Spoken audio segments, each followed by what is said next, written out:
नमस्कार दोस्तों, कैसे हैं आप लोग। उम्मीद करता हूँ खुश होंगे, मज़े में होंगे। तो दोस्तों, जैसा कि आप जानते हैं, मैं इस चैनल पर लेकर आता हूँ नए नए ऑडियो बुक्स जो होते हैं कॉमिक्स से, नॉवल से और स्टोरीज से। अगर आपको ऐसे कंटेंट पसंद है तो प्लीज़ मेरे वीडियोस को लाइक करें और चैनल को सब्सक्राइब करें, क्योंकि मैं ऐसे कंटेंट लाता रहता हूँ। तो चलिए दोस्तों, इसी नोट पर आज की वीडियो शुरू करते हैं। दोस्तों, आपने अपनी लाइफ में मुहावरे तो सुने ही होंगे। हिंदी भाषा के अंतर्गत बहुत सारे मुहावरे प्रचलित हैं, पर क्या आप जानते हैं, हर मुहावरे की अपनी एक अलग कहानी होती है। इसी से प्रेरित होकर आज मैं आपको एक कहानी सुनाने वाला हूँ जिसका नाम है झूठ के पाँव नहीं होते। जी हाँ, आपने ये कहावत जरूर सुनी होगी। तो चलिए जानते हैं ये कहावत कैसे बनी। पहाड़ की तराई में स्थित किसी गांव में एक लड़का रहता था। वो बहुत ही शरारती था। वो अपने मित्रों के साथ तरह तरह की शरारतें करता था तथा उन्हें बेवकूफ़ बनाता था। वो उन्हें बनावटी कहानियां सुनाता रहता था। जब उसके मित्र उन कहानियों पर विश्वास कर लेते थे तो वो लड़का उनकी हंसी उड़ाता और कहता, अरे मूर्खो, ये एक झूठी कहानी थी। ऐसी शरारतें करना उसकी आदत बन गई थी। वो सबसे झूठ बोलता रहता था, यहाँ तक कि वो अपने माता पिता से भी झूठ बोलता था। उसके माता पिता ने उसे सुधारने के कई प्रयत्न किए, परंतु उसके कानों में जूं तक नहीं रेंगी। उसके अध्यापकों ने भी उसे कई बार समझाने का प्रयत्न किया, परंतु वो नहीं सुधरा। छुट्टियां शुरू हो गई। एक दिन उसके माता पिता ने उससे भेड़ों को बाहर पहाड़ी पर ले जाकर घास चराने के लिए कहा। वो राजी हो गया। उसकी माँ ने उसके लिए पोटली में भोजन बांधकर रख दिया। उस पोटली में उस लड़के ने अपनी बांसुरी, गुलेल तथा कंचे आदि रख लिए। जब वो दरवाज़ा खोलकर भेड़ों को घास चराने के लिए बाहर ले जाने लगा तो उसकी माँ ने कहा, बेटे, अपना ध्यान रखना। पहाड़ों पर बहुत सारे भेड़िए होते हैं। वे बहुत चतुर होते हैं। कभी कभी भेड़िए एक झुंड बनाकर आते हैं और बच्चों तथा भेड़ों को पकड़कर दूर ले भागते हैं। तुम्हें सावधान रहना होगा। उस छोटे बच्चे ने अपनी माँ से चिंता ना करने को कहा और वहाँ से चल दिया। फिर उसने अपनी लंबी छड़ी निकाली और तरह तरह की आवाज़ें निकालता हुआ उन भेड़ों को पहाड़ों की तरफ ले जाने लगा। शीघ्र ही वो उन भेड़ों के साथ हरी हरी घास से भरपूर एक स्थान पर पहुंच गया।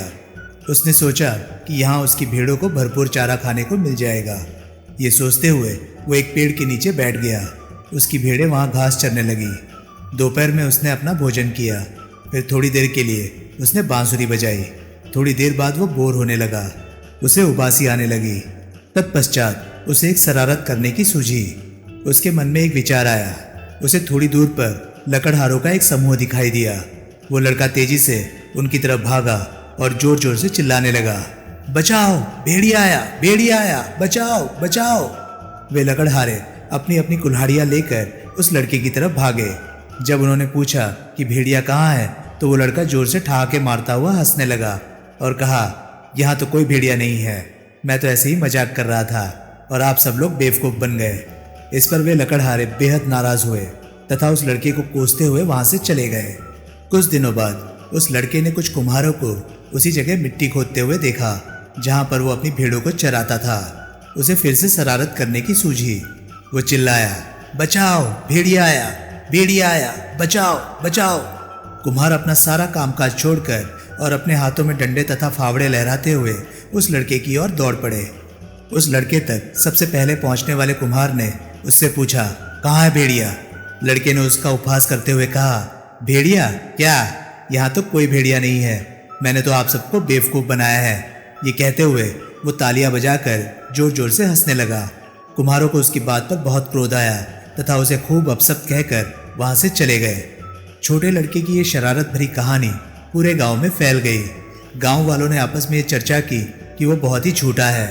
वो बार बार बेवजह ही भेड़िया आया चिल्लाता रहता है और वहाँ से गुजर रहे लोगों को परेशान करता रहता है।